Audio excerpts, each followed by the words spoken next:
Okay, so today we're going to talk about operator short-circuiting. What I have here is I have a function. This is the f function over here. And what it does is it's going to print out f was called, and then it's going to return true. And then down here, I'm calling this function. I don't even need to put this in the if statement, but I just did. Anyways, so let's run this and see what it does.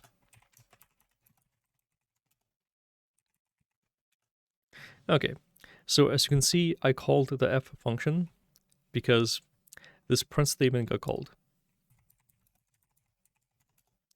Now, what I can do here is I can add another check. I can test something else. So I can say int x is equal to 55. And then I'm going to check if x is equal to 55 or f. And as you can see, we got nothing back. So why is that? So here what I'm doing is I'm testing if x is equal to 55, and that is true. We are equal to 55 because I assigned it to 55 up here. So what's happening here is this logical OR statement. So this logical OR is saying if x is equal to 55 or if this is true. So if this is true, if this part of this expression is true, or if this is true, we are going to do something in this if statement. But it doesn't need to check both sides, right? So if you know that this is true, you don't really have to ask if this is true as well, because you're asking or. So if this is true or if this is true, meaning that if this is false, you do have to test this. But otherwise, you can test this, and this if this evaluates to true. So if x is equal to 55 evaluates to true, you don't have to test this expression here. So what I can do is I can actually force this OR statement or this OR operator to actually test if f is true. So we can say, we can deliberately make this false. We can say if x is greater than 55, obviously x is equal to 55, so this will evaluate to false. This will be false. Because this is false, then C++ is going to say, okay, well, we want either this to be true or this to be true.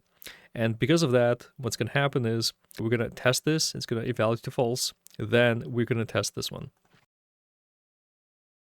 So as you can see, the function got called, so f was called. Okay, next up, what about AND statements? So this is a logical AND statement. And what logical AND statements do is they test if this side is true and if this side is true. So if we go back and we say, if x is equal to 55 and this function, then it's going to evaluate to true. So what we're going to do is we're going to compile this and check. And as you can see, f was called. And f was called because this evaluated to true and f evaluated to true. So basically what's happening here is if this is true and this is true, then this will evaluate to true. But if we say x is greater than 55, so if this is false, this will not be called. And the reason it will not be called is because this is an AND statement. And with AND statements, both sides have to be true. They have to be true. So x has to be true and f has to be true. So when C++ comes in here and it checks, is x greater than 55? It's going to say, well, it's false. So x is not greater than 55.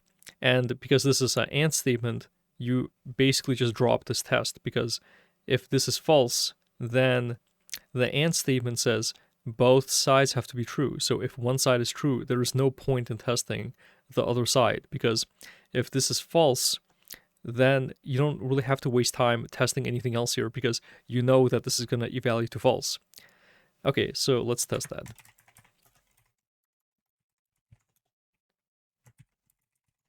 So as you can see, we got nothing back.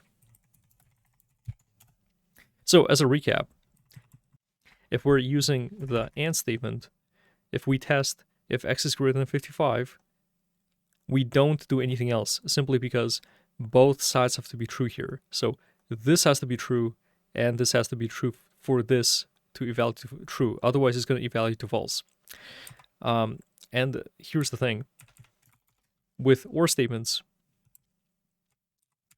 if x is equal to 55, then it's going to test this, it's going to evaluate to true, then it's going to stop. It doesn't have to do anything else.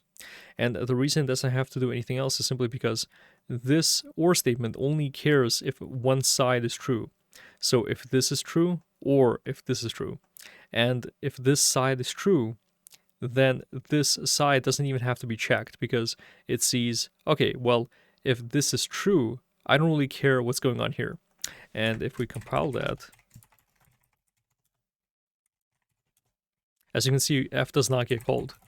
But if we set it deliberately to be false, so if this is false, so if we set this to be false, as you can see, f was called, and the reason f was called is because this got checked, it got evaluated to false. This got checked, and the result was false. So the OR statement says, okay, so if this is false, we're going to check this. Otherwise, if x is equal to 55, then you don't have to check this, simply because if this is true, this OR statement doesn't care if this is true. It only cares if one side is true. And with the AND statement, again, with the AND statement, both this has to be true and this has to be true. So the left side has to be true and the right side has to be true. If the left side is true, so for example, if the left side is true here, then it will test this as well. But if the left side is false, it's not going to test the right side anymore, simply because if it sees that this is false, there is no way that this statement will evaluate to true anymore. So it doesn't really care anymore. It doesn't care, so it just checks if x is greater than 55. As you can see, it's going to evaluate to false, and it's going to return false. But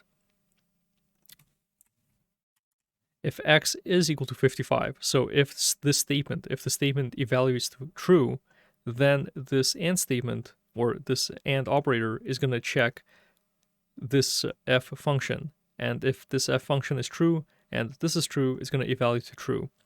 So that's pretty much it. I hope you enjoyed this video, and I'll see you later. If you like this video, please like, comment, and subscribe.